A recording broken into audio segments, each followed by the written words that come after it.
सागर की मछली सागर से अपरिचित रह जाती,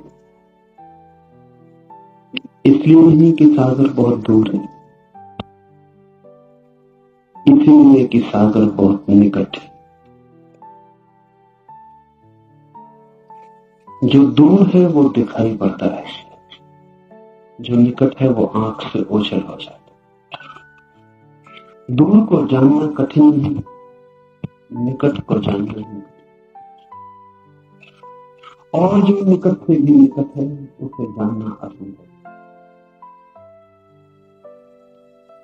इसे थोड़ा हम ठीक से समझ लें, क्योंकि अंतर यात्रा में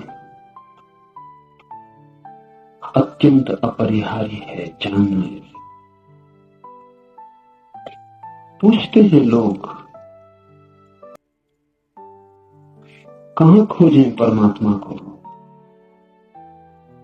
पूछते हैं कि जो भीतर ही छिपा है वो भूल कैसे गया है?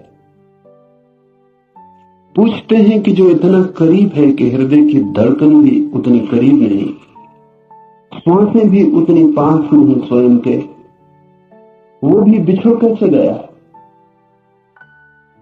जो मैं स्वयं ही हूं उससे भी विस्मृति कैसे हो गई? और उनका पूछना तर्कयुक्त मालूम पड़ता है।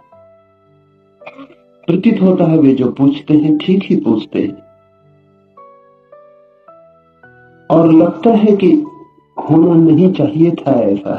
जो मेरे भीतर ही छुपा है उसे ही मैं नहीं जान पाता हूं, जो मैं ही हूं वो भी अपरिचित रह जाता है। तो फिर परिचय किससे होगा? पहचान किससे होगी? ज्ञान किसका होगा? जब पास ही छूट जाता है हाथ से तो दूर को हम कैसे पा सकेंगे? और ऐसा नहीं कि वो आज पास हो गया हो, वो सदा से ही पास, अनंत अनंत काल से पार है। उससे क्षण भर को भी हमारा छूटना और दूर होना नहीं हुआ है। हम जहां भागे वो हमारे साथ भागता है, हम जहां जाएं वो हमारे साथ जाता है। नरकों में भी वो हमारे साथ यात्रा करता है, और स्वर्गों में भी, पाप में भी वो हमारे साथ उतना ही खड़ा होता है जितना पुण्य में। ये कहना भी ठीक नहीं कि साथ खड़ा होता है, क्योंकि जो हमारे साथ होता है उससे भी थोड़ी दूरी होती। हमारा होना और उसका होना एक ही बात है। अगर ये सच है तो इस जगत में बड़ा चमत्कार हो गया कि हम अपने को ही खो बैठे। जो असंभव मालूम पड़ता है, अपने को कैसे खोया जा सकता? अपनी छाया तक को खोना मुश्किल है, हम अपनी आत्मा को खो बैठे हैं। ये कैसे हो सकता है? और ये हुआ है। उसके होने की घटना कैसे घटती है, वही इस सूत्र का सार है। इस सूत्र में प्रवेश करने के पहले इसके बुनियादी आधार समझ लें।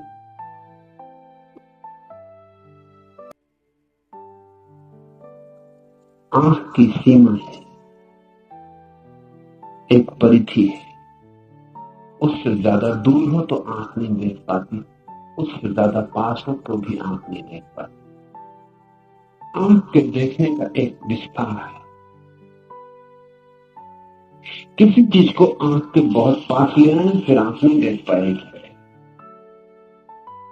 बहुत दूर ले जाए तो भी आंख नहीं देख पाएगी। एक क्षेत्र है जहां आंख देखती है, और इस क्षेत्र के उस पार या इस पार आंख अंधी हो जाती।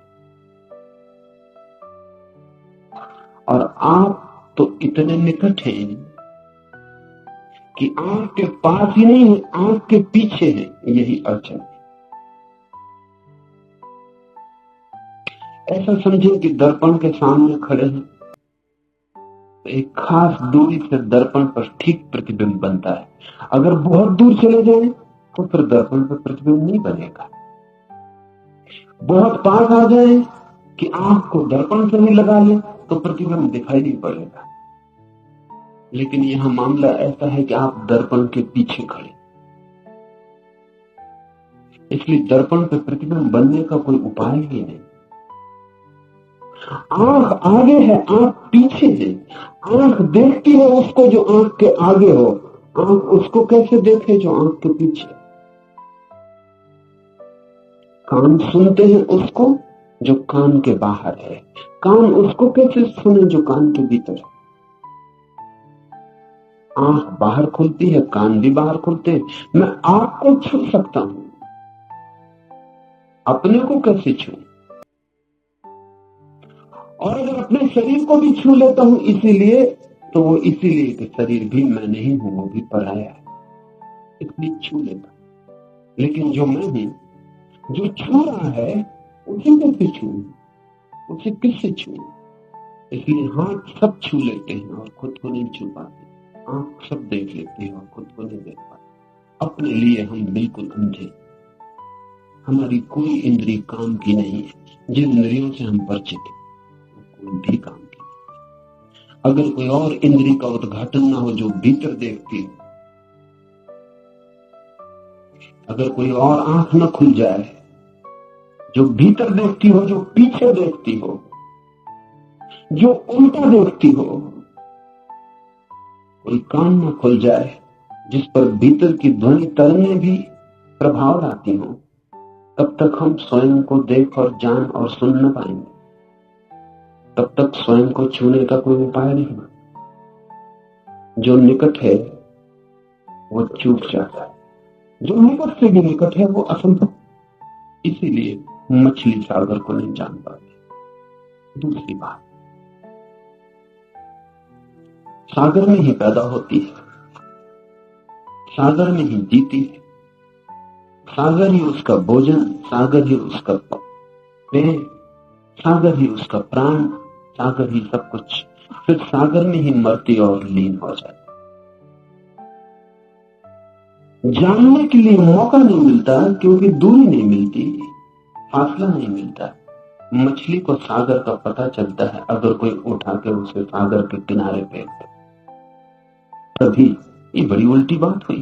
सागर का पता तब चलता है जब सागर से दूर हो जाए। तो मछली तरसती है रेत पर, धूप में, तब उसे सागर का पता चलता है, क्योंकि इतनी दूरी तो चाहिए पता चलने की। पैदा होने के भी पहले जो मौजूद था और मरने के बाद भी जो मौजूद रहेगा, और जिसमें ही पैदा हुए और जिसमें ही लीन हो गए, उसका पता कैसे चलेगा? पता चलने के लिए थोड़ी बिछड़न, थोड़ा बिछोड़ होना चाहिए। इसलिए मछली को सागर का पता नहीं चलता। किनारे पे कोई फेंक दे तो पता चलता। आदमी की और भी मुसीबत, परमात्मा सागर ही सागर है, उसका कोई किनारा नहीं जिस पे आपको फेंका जा सके। जहां आप तरसने लगे मछली की तरह, ऐसा कोई किनारा होता तो बड़ी आसानी हो जाती। ऐसा कोई किनारा नहीं, परमात्मा सागर ही सागर है। इसीलिए तो जो परमात्मा में किनारा खोजते हैं वो उसे कभी नहीं खोज पाते। जो परमात्मा की मझधार में डूबने को राजी हैं, उनको ही उसका किनारा मिलता है।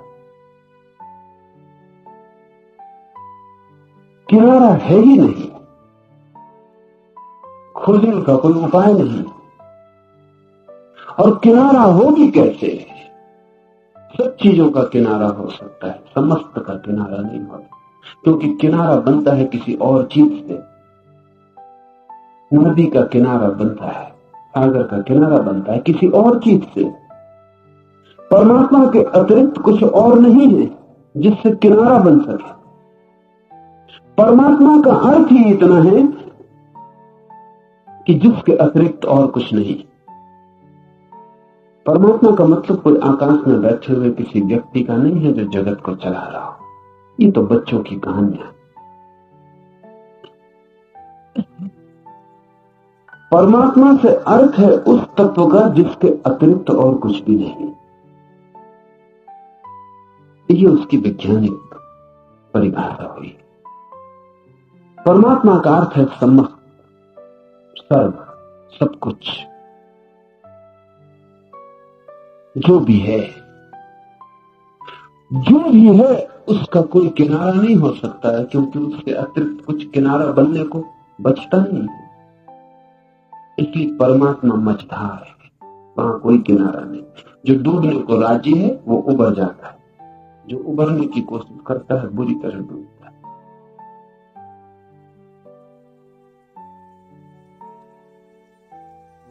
कोई किनारा हो तो पता भी चल जाए, इसीलिए हमें पता नहीं चला। उसी में हम हैं, जिसे हम खोजते हैं उसी में हम हैं, जिसे हम पुकारते हैं उसे पुकारने की जरा भी जरूरत नहीं, क्योंकि इतना भी दूरी नहीं है कि हमारी आवाज हमें जोर से पुकारनी पड़े। इसलिए कबीर ने कहा है कि क्या तुम्हारा खुदा बहरा हो गया जो तुम इतने जोर से अजान पढ़ते हो? क्या तुम्हारा ईश्वर बहरा हो गया जो तुम इतने जोर से पुकारते हो?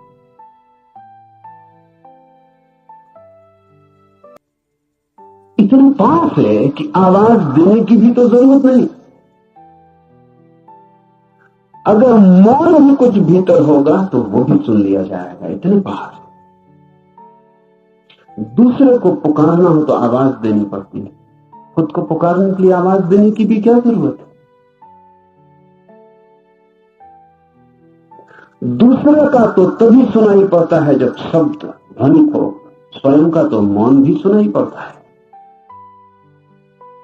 इतने जो निकट है वही कठिनाई है। इसे ठीक से ख्याल में लेंगे कि सत्य से हम इसलिए चूक गए हैं क्योंकि हम उसी में पैदा होते, उसी से बनती हमारी मांस मज्जा, उसी से निर्मित होती हमारी हड्डियां, वही है हमारा श्वास, वही है हमारा प्राण, वही सब कुछ है। अनेक अनेक रूपों में, अनेक अनेक द्वारों से हम उसी का जोड़ है, उसी का खेल। फासला बिल्कुल नहीं है, इसलिए स्मरण नहीं आता, इसलिए स्मरण असंभव हो गया। इसलिए संसार तो बहुत दिखाई पड़ता है, सत्य बिल्कुल दिखाई नहीं पड़ता। संसार दूर है, जगह है दोनों के बीच में। इसलिए संसार की वासना जगती है। वासना का अर्थ क्या है? वासना का अर्थ है जिससे हमें दूरी मालूम पड़ती हो उससे दूरी मिटाने की कोशिश। वासना का अर्थ है जिससे हमें दूरी मालूम पड़ती हो उससे दूरी मिटाने की कोशिश। इसलिए परमात्मा की कोई वासना नहीं, क्योंकि दूरी ही मालूम नहीं पड़ती।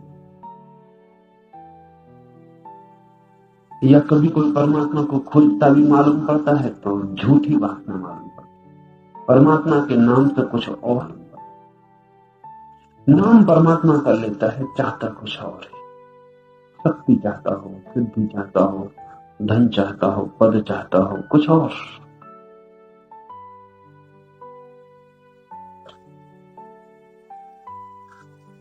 एक मित्र मुझे आके कहते थे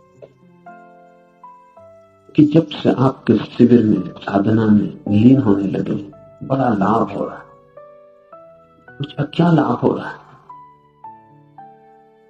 उन्होंने कहा अभी आध्यात्मिक तो नहीं हो रहा लेकिन आर्थिक शुरू हो गया।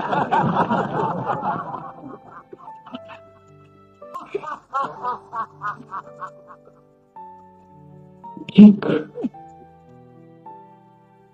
आध्यात्मिक की इतनी जल्दी भी क्या है, टाला जा सकता है, स्थगित किया जा सकता है। आर्थिक तत्काल है।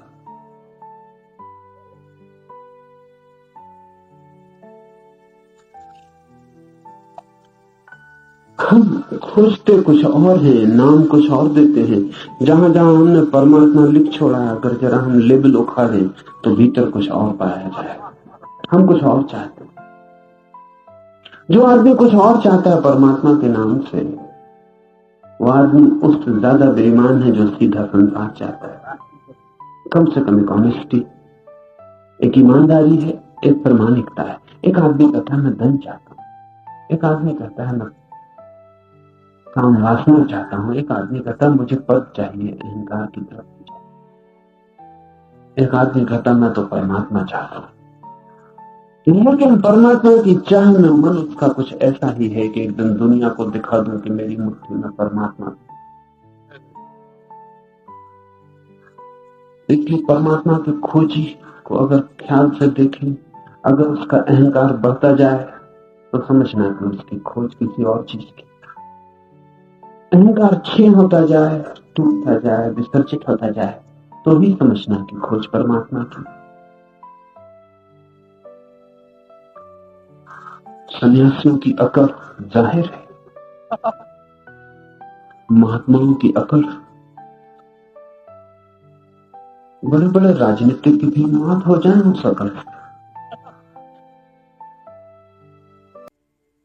राजनीतिक की तो खोज ही ठीक है उसी अकल के लिए, बाकी हिसाब उसमें कोई जाल नहीं है ज्यादा, कुछ होने का मजा ही सारी बात है। लेकिन महात्मा की बात कुछ और है, वो कहता है ना कुछ होने की खोज में और फिर कुछ होता चला जाता। दो महात्मा मिल जाए तो उनको एक तख्त पे बिठाया नहीं जाता, क्योंकि ऊंचे नीचे कौन बैठे, कहां बैठे, इसलिए महात्मा मिलते नहीं एक दूसरे से, क्योंकि बड़ी दिक्कतें आती हैं। एक मित्र पागल है, थोड़े पागल ऐसे कि महात्माओं को मिलाने की कोशिश करते, वो मुझसे कहने लगी कि बड़ी मुसीबतें आती, यहां तक सवाल उठता है कि अगर दो महात्माओं को मिलाया तो नमस्कार में पहले हाथ कौन जोड़े।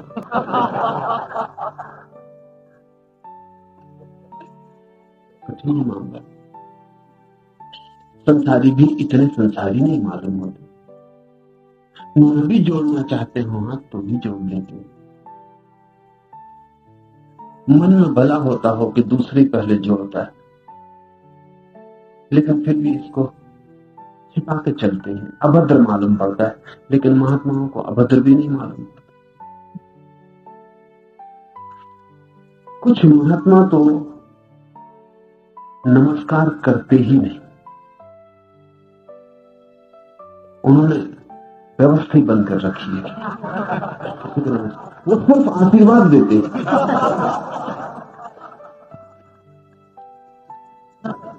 ऐसे एक महात्मा को मिलाने के लिए कोई मित्र कोशिश में थे किसी दूसरे महात्मा को, तो उस दूसरे महात्मा ने कहा और सब तो ठीक, लेकिन हम नमस्कार में करें और वो आशीर्वाद दे दें तो इसमें सब खराब हो जाए।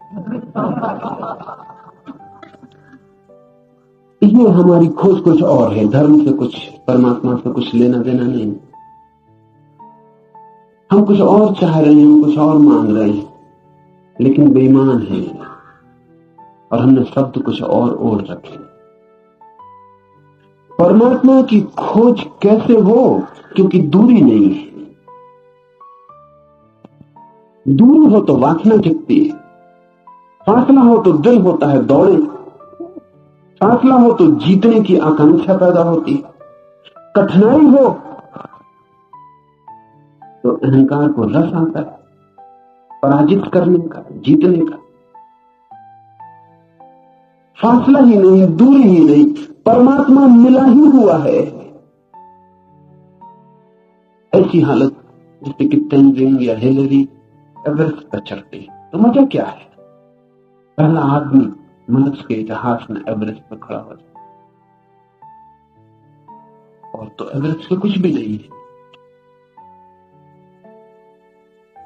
लेकिन एवरेस्ट पर पहला आदमी इतिहास का खड़ा हो जाता है तो अहंकार को एक ऐतिहासिकता मिल जाती। अब दुनिया में जब तक एवरेस्ट है तब तक हिलरी और तेंजिंग का नाम मिटाना मुश्किल है।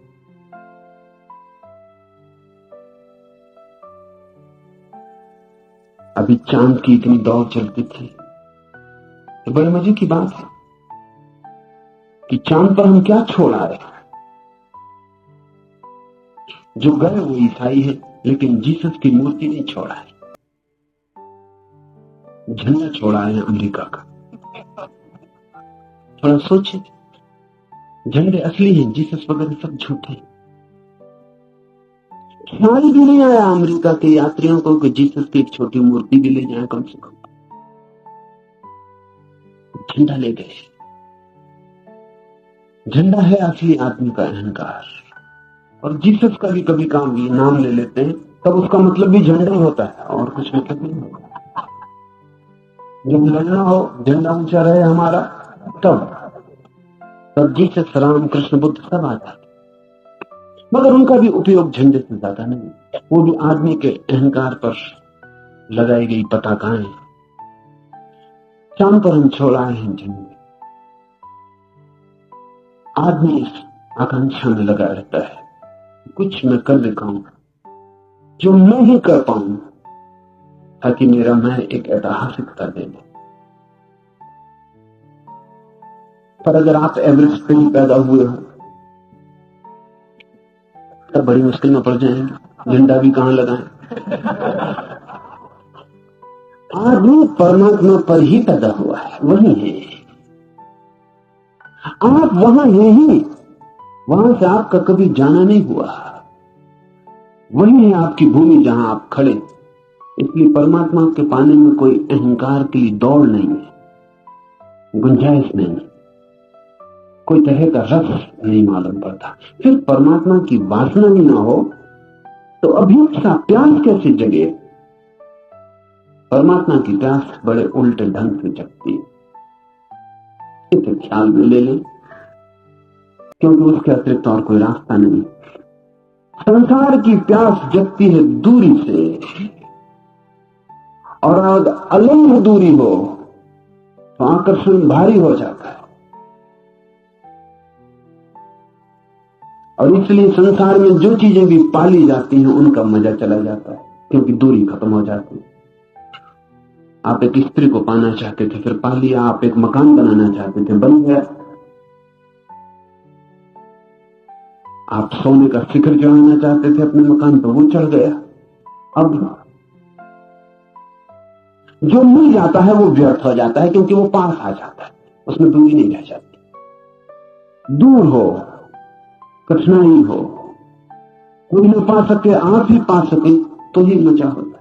अमीरी का मजा अमीरी में नहीं है, बहुत लोगों की गरीबी में।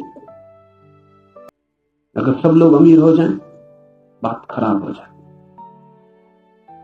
अमेरिका में वही परेशानी, अमीर का मजा कम हुआ जा रहा है।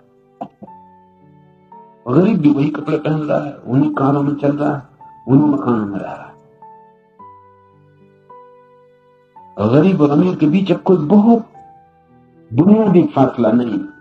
अमीर का मजा किरकिरा हुआ जा रहा है, अमीर परेशान, वो कुछ और तरकीबें खोज रहा है जो वो ही कर सके और सभी लोग न कर पाए। परमात्मा में ही हम हैं, इसलिए परमात्मा में कोई अहंकार के लिए बुलावा नहीं, कोई निमंत्रण नहीं, कोई चोट, कोई चुनौती, कोई चैलेंज नहीं है। फिर परमात्मा की अभीप्सा कैसे पैदा होती? संसार की अभीप्सा पैदा होती दूरी से, बुलावे से, चुनौती से।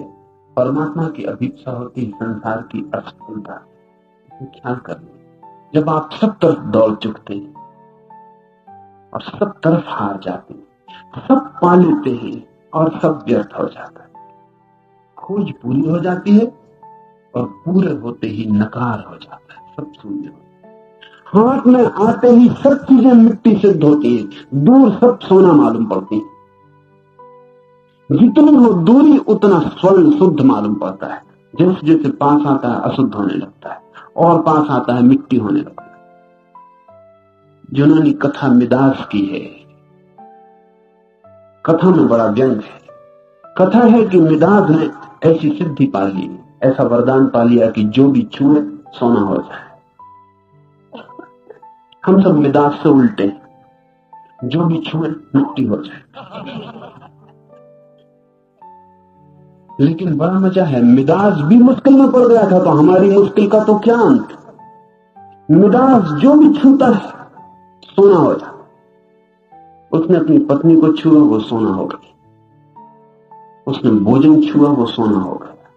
उसने पानी पीने को उठाया, ओंठ तक पानी गया और सोना हो गया। मरा मिदास, बड़ी मुश्किल में पड़ गया, क्योंकि सोने से प्यास नहीं बुझती। और कितनी ही लोग बातें करें, कनक जैसा शरीर, स्वर्ण जैसा शरीर, सोने के शरीर से कोई तृप्ति होने वाली नहीं। कोई कितनी कहे कि मेरी प्रेसी का जो काया है कनक काया, स्वर्ण काया, लेकिन हो जाए तब पता चले, तब सिर धुने बैठ के कि ये क्या हो गया। तो वही काया बेहतर थी। वो मिजाज इस मुश्किल में पड़ गया, कवियों की बातों में आ गया, वरदान मांग बैठा। पत्नी हो गई सोने की, पानी सोना हो गया, भोजन सोना हो गया, लोग उससे भागने लगे, खुद के बेटी बेटी दूर रहने लगे, कहीं वो छू न दे, कोई मित्र पास न आए कि कहीं छू न दे। मिजाज अकेला हो गया, भरा पूरा जगत था उसका, सम्राट था, अकेला हो गया, वजीर पास न आए, सदा एक फासला रखें कि बचने का उपाय रहे, भागने की सुविधा रहे, अगर वो छू ही दे। और मिजाज भूखा मरने लगा, पानी मिले ना, भोजन मिले ना, वो चिल्लाने लगा, चीखने लगा कि भगवान वापस कर दे। वही ठीक था। ये तो वरदान अभिशाप हो गया। मिजाज की यह हालत हो गई, सब चीजें सोने होने लगी, तब हमारी क्या हालत होगी जब जो भी छूते हैं मिट्टी हो जाती। पत्नी दूर थी तो सोने की मालूम पड़ती थी, जिस दिन विवाह किया उसी दिन मिट्टी की हानि शुरू हो गई। 2-4 साल बाद मिट्टी रह जाती, कुछ नहीं, सब चीजें मिट्टी हो जाती, जो भी छुए मिट्टी हो जाती। जिस दिन आपको ये अनुभव होता है कि सब दौड़ व्यर्थ है, उस दिन आप उसी जगह खड़े रह जाते हैं जहां परमात्मा है। जिस दिन आपको पता चलता है कि दौड़ के कुछ भी नहीं मिला, कुछ भी नहीं पाया, उस दिन दौड़ते नहीं है, और न दौड़ने की वजह से वो दिखाई पड़ जाता है जो दौड़ने की वजह से दिखाई नहीं पड़ रहा था। दौड़ने की धुन थी सवार, तो दूर की चीजें दिखाई पड़ती थी। दौड़ना व्यर्थ हो जाए तो दूर से आंख पास लौट आती है, और अगर सारी ही दौड़ व्यर्थ हो जाए तो आंख उल्टी हो जाती है। अब तक बाहर देखती थी, अब भीतर देखने लगती। दर्पण घूम जाता है जब संसार में देखने योग कुछ भी नहीं लगता, पाने योग कुछ भी नहीं लगता, खोजने योग कुछ भी नहीं लगता, जब संसार वासना नहीं रह जाती। इसलिए इतना जोर दिया है बुद्ध ने, महावीर ने, उपनिषदों ने, निर्वासना द्वार है। वासना है दूर जाने की व्यवस्था, निर्वासना है पास आने का द्वार। इस सूत्र को हम ख्याल में ले लें। शरीर के भीतर छिपा है वह अजन्मा नित्य, कभी पैदा नहीं हुआ जो, और सदा है और सदा है और सदा है। ऐसा जो अजन्मा नित्य है वो इसी शरीर के भीतर छिपा है, लेकिन शरीर को उसका कोई पता नहीं। शरीर है पृथ्वी का अंक, वो पृथ्वी के भीतर छिपा है, पर पृथ्वी को उसका कोई पता नहीं।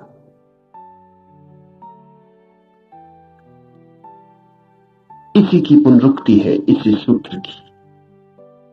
अग्नि के भीतर छिपा है, अग्नि को पता नहीं, सब जगह छिपा है, और जहां छिपा है, जिसके भीतर छिपा है उसे ही पता नहीं। क्यों? क्योंकि जिसके भीतर छिपा है वो बाहर दौड़ रहा है। आपने कभी अनुभव किया शरीर की भीतर की तरफ दौड़? अगर आप अनुभव कर लें तो समाधि उपलब्ध हो जाए। आपने शरीर की बाहर की तरफ दौड़ अनुभव की है? एक सुंदर काया दिखाई पड़ती, शरीर दौड़ने लगा, पुलक आ गई, शरीर का रोना रोना भागने लगा। एक सुंदर फूल दिखाई पड़ा, आंखें भागने लगी। एक सुंदर ध्वनि सुनाई पड़ी, कान भागने लगे। शरीर भागता है सदा बाहर की तरफ। कभी आपने अनुभव किया कि भीतर की तरफ भी शरीर भागा? कभी अनुभव नहीं किया। तो शरीर को पता भी कैसे चले कि कौन भीतर छिपा है, जहां शरीर जाता ही नहीं, जहां शरीर कभी देखता नहीं, सुनता नहीं, खोजता नहीं, शरीर को पता कैसे चले? शरीर अपरिचित रह जाता है उससे ही जिसका वो शरीर है। सब दौड़ बाहर की तरफ है, इसलिए भीतर अज्ञान छा जाता है। ये सूत्र अनेक अनेक द्वारों से एक ही बात की पुनरुक्ति है। वायु के भीतर जो छिपा है वायु उसे जानती नहीं। मन जिसका शरीर है मन उससे अपरिचित। अहंकार जिसकी देह है अहंकार उसके प्रति अनजान। चित्त जिसका शरीर है अक्षर अव्यक्त जिसका शरीर है वो भी उसे जानते नहीं जो भीतर छिपा है। मृत्यु भी उससे अपरिचित रह जाती है जिसकी मृत्यु घटित होती। जो मरता है इधर अजीब वाक्य है क्योंकि जो मरता है मृत्यु उससे अपरिचित रह जाती। जो मरता है वो मरता ही नहीं। मृत्यु जब घटती है तो कौन मरता है? कोई भी नहीं मरता क्योंकि शरीर सदा से मरा हुआ है। उसके मरने का कोई उपाय नहीं। शरीर के भीतर जो छिपा है वो सदा से अमृत है। उसके मरने का कोई उपाय नहीं। सिर्फ संबंध टूटता है। अमृत का और मृत का संबंध टूटता है मृत्यु में। लेकिन मृत्यु इतने निकट भी आके उससे अपरिचित रह जाती है वो जो अमृत है। इसलिए तो हम कितनी बार मर चुके और हमें अब तक पता नहीं चला कि हमारे भीतर वो भी है जो मरता नहीं। उस अपरिचय की प्रक्रिया ही यही है कि निकट आके भी भीतर देखना नहीं हो पाता। देखना बाहर ही होता रहता है। मरता हुआ आदमी देखिए मरने को पड़ा है लेकिन बाहर ही देखता रहे। अभी भी भीतर जाने का मन नहीं हो रहा उसका। मृत्यु उसे धकाती है हटाती है शरीर से लेकिन वो पकड़ रहा है। जोर से पकड़ रहा है और भी जोर से पकड़ रहा है जैसा उसने कभी नहीं पकड़ा था। इसलिए वृद्ध आदमी कुरूप हो जाते हैं। जवान सुंदर मालूम पड़ते हैं। उसका कारण गहरे में शरीर ही नहीं है। जवान शरीर को पकड़ता नहीं अभी आश्वस्त है। बूढ़ा शरीर को पकड़ने लगता है। उस पकड़ने से सब कुरूपताएं पैदा हो जाती। बूढ़ा डरने लगता है कि अब मरे अब मौत करीब है। जितना मौत से डरता उतना जीवन को जोर से पकड़ता है और जितना जोर से पकड़ता है उतना ही जीवन कुरूप हो जाता है। बच्चे इतने प्यारे लगते हैं पकड़ते ही नहीं बिल्कुल। अभी उन्हें पता ही नहीं कि मौत भी है। पशु पक्षी देखे कितना ही बूढ़ा हो जाए पशु कितना ही बूढ़ा हो जाए पक्षी। उनकी बात कर रहा हूं जिनका आदमी से सत्संग नहीं है। आदमी तो बिगाड़ ही देता है। तो बड़ी हैरानी होती है। जंगल में पशु और पक्षी बूढ़े नहीं होते मालूम पड़ते। जैसा बुढ़ापा आदमी को पकड़ता है ऐसा पशु पक्षियों को पकड़ता नहीं मालूम पड़ता। बच्चे ही बने रहते हैं। किसी गहरे तल पर उन्हें पता ही नहीं कि मौत होने वाली है। इसलिए कोई शरीर की पकड़ नहीं आती। बच्चे में जो ताजगी है जीवन सहज है। मौत की पकड़ नहीं है कोई। बुढ़ापे में कठिनाई आ जाती। मौत साफ होने लगती। जिंदगी अब चेष्टा है अब प्रयास से जीता है। अब इंच इंच सोच के चलता है कि कहीं मौत ना आ जाए। इससे दुविधा पैदा हो जाती। तनाव बढ़ जाता भीतर और पूरे समय चिंता संताप पकड़ लेता। वही चित्त को कुरूप कर जाता है। मौत भी नहीं जान पाती उसको जो भीतर छिपा अमृत है। कारण एक ही है कि भीतर देखने की घटना ही तब घटती है जब बाहर देखने का सारा सिलसिला व्यर्थ हो जाए। इसे थोड़ा हम समझ लें। व्यर्थ कई बार होता मालूम पड़ता है फिर भी होता नहीं। ऐसा नहीं है कि आपको व्यर्थ नहीं हो जाता। आपको भी व्यर्थ हो जाता है। एक कार खरीदने का सोचते थे खरीद ली। जब नहीं खरीदी थी तो रात उसके सपने भी आते थे। जिस दिन कार की डिलीवरी मिलने वाली थी उस दिन रात सो भी नहीं सके। रात भर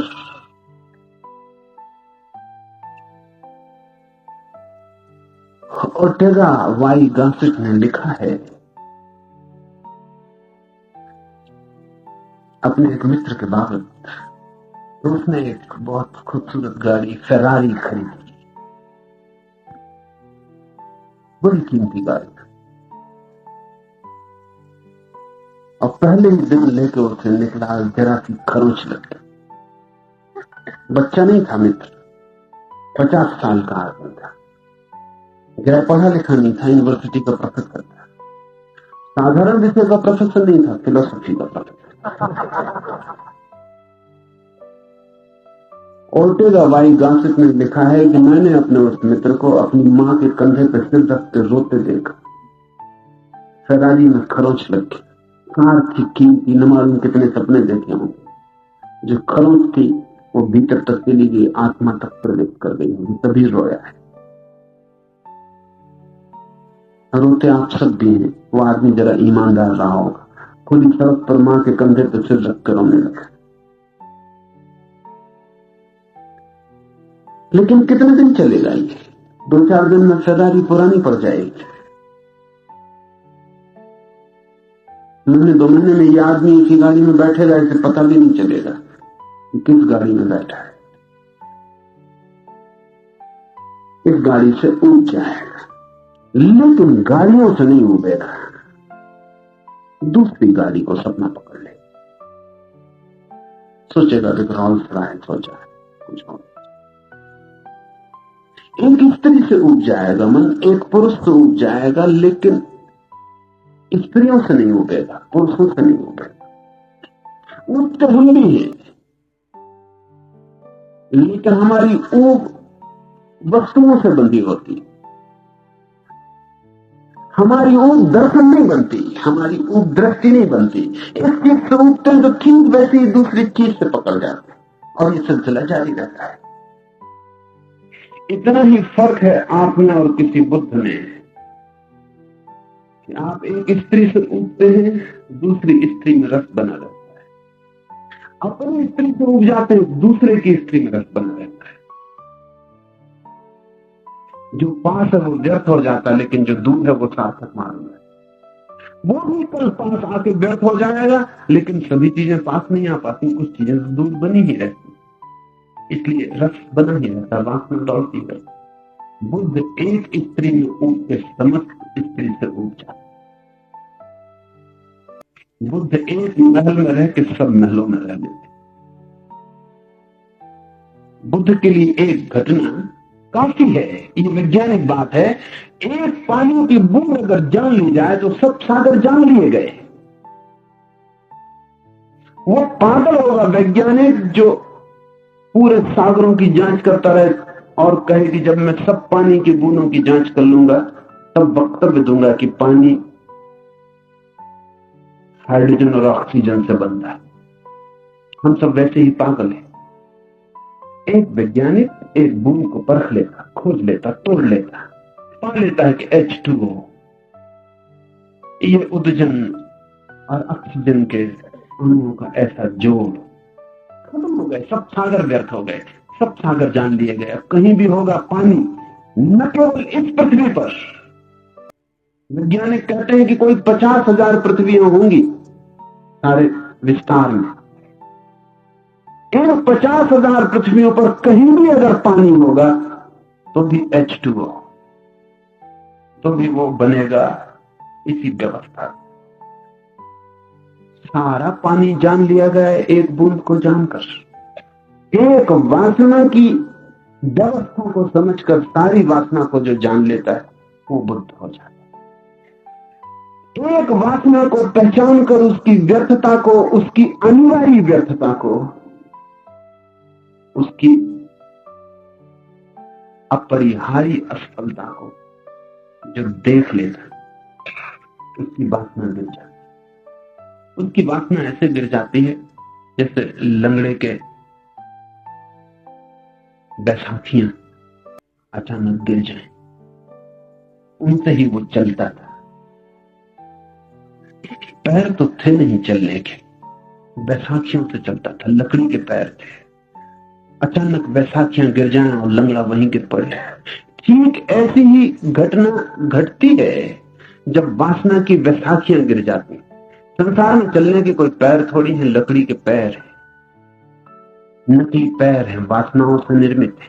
वासना के गिरते ही बैसाखियां गिर जाती हैं और आदमी अचानक अपने को वहां पाता है जहां से वो कभी हटा ही नहीं था, जहां वो सदा था, जहां होना उसका स्वभाव है। वही है परमात्मा, वही है अध्यात्म। इस सूत्र का आखिरी हिस्सा उसकी खबर है।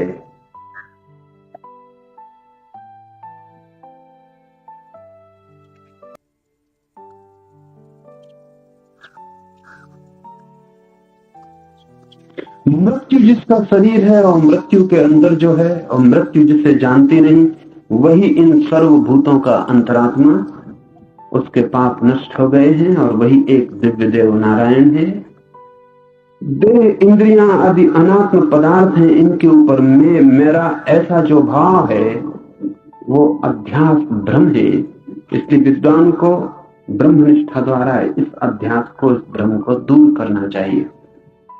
आखिरी बात इस सूत्र में, ये जो वासनाओं की दौड़ है ये इसीलिए है कि हमें दिखता है दूर कहीं कोई सपना पूरा होता होगा।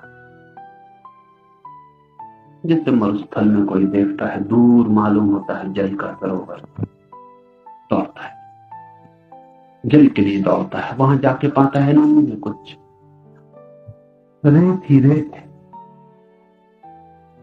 लेकिन तब तक कहीं और जल का सरोवर दिखाई पड़ने लगता है। भ्रम है, अध्यास है।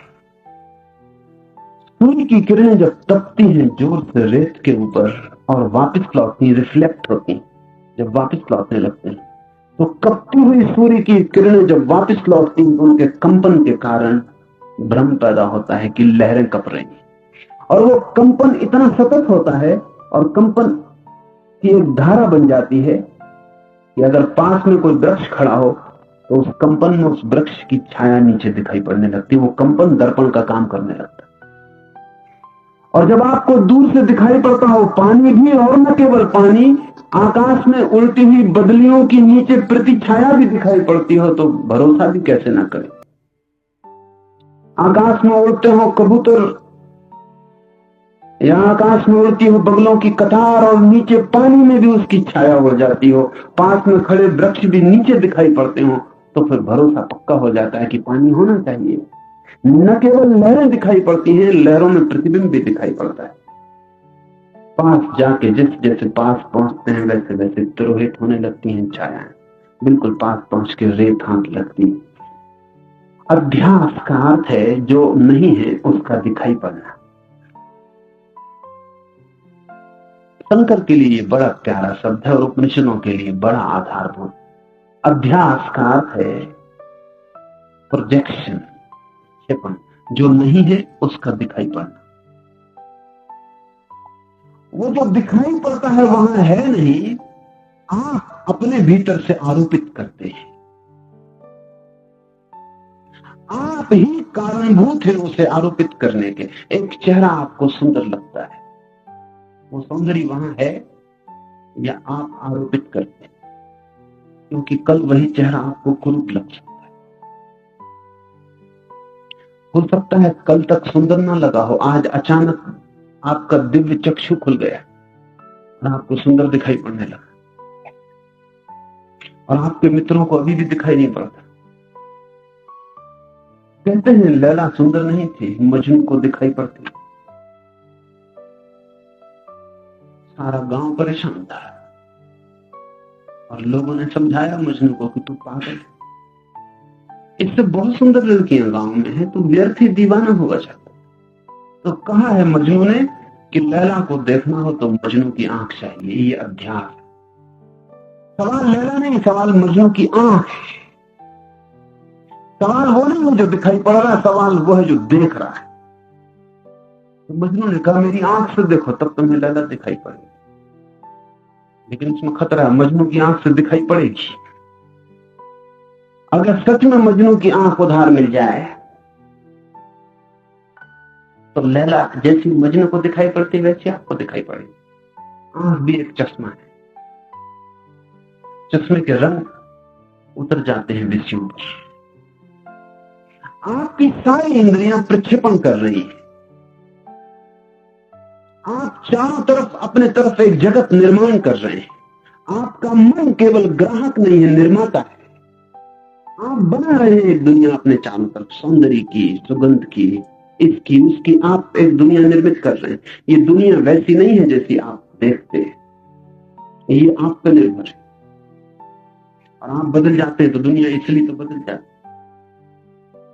जवान दूसरी दुनिया देखता है, बूढ़ा दूसरी दुनिया देखता है, बच्चे दूसरी दुनिया देखता है। क्या फर्क क्या पड़ जाता है? दुनिया वही है, लेकिन बच्चों के पास वो आंख नहीं है जो जवान के पास। बच्चे भी कंकड़ पत्थर बीन रहे, रंगीन होना काफी है। जवान कहता है फेंको भी इनको, इनमें क्या रखा है, इनकी कीमत क्या है। जवान के लिए अर्थ मूल्यवान हो गया, धन समझ में आने लगा। अब सिर्फ कंकड़ पत्थर बीनने से काम नहीं चलेगा, तितलियों के पीछे दौड़ने से कुछ हल होने वाला नहीं।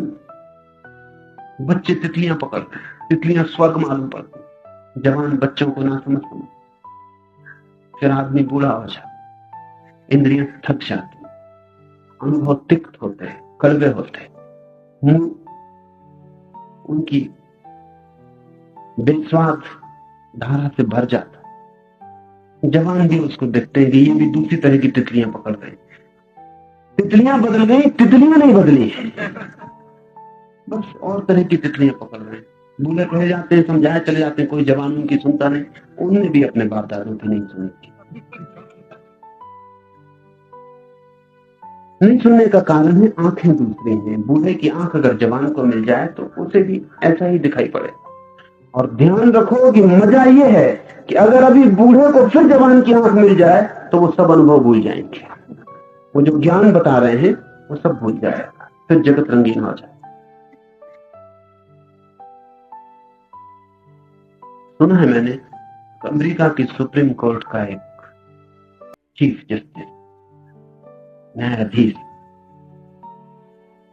जब जवान था तब पेरिस आया था, शादी करके सीधा पेरिस आया था।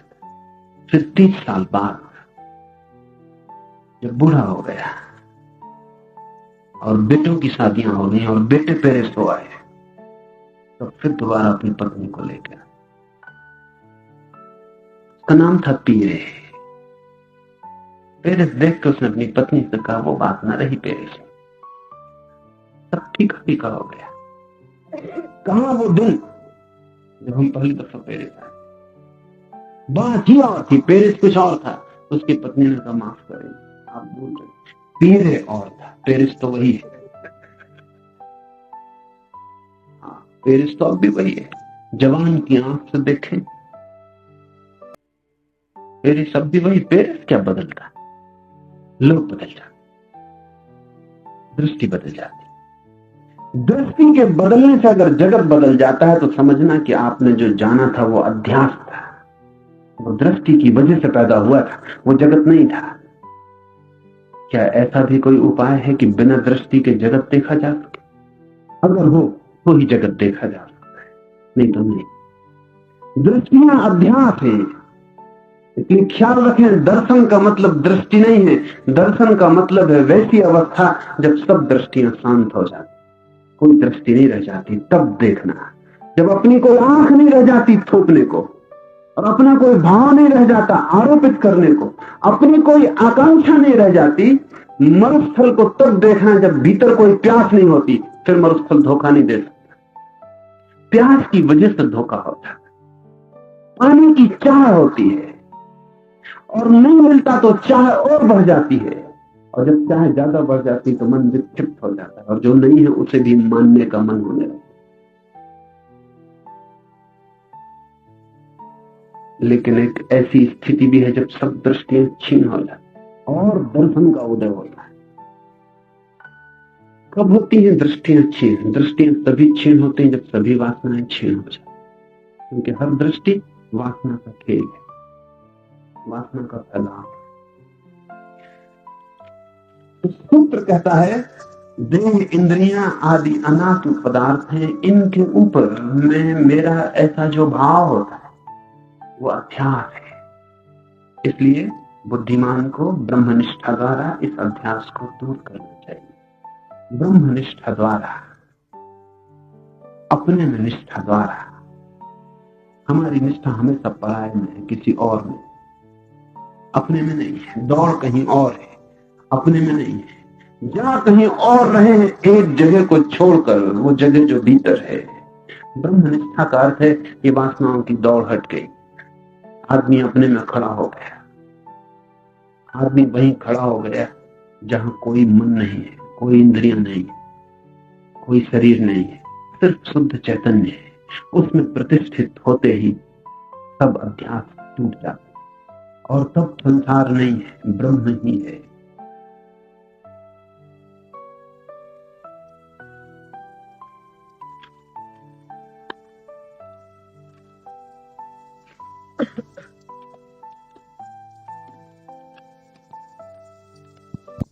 जब मैं हिंदी में बोल रहा हूं, बहुत लोगों को हिंदी समझ में नहीं आती,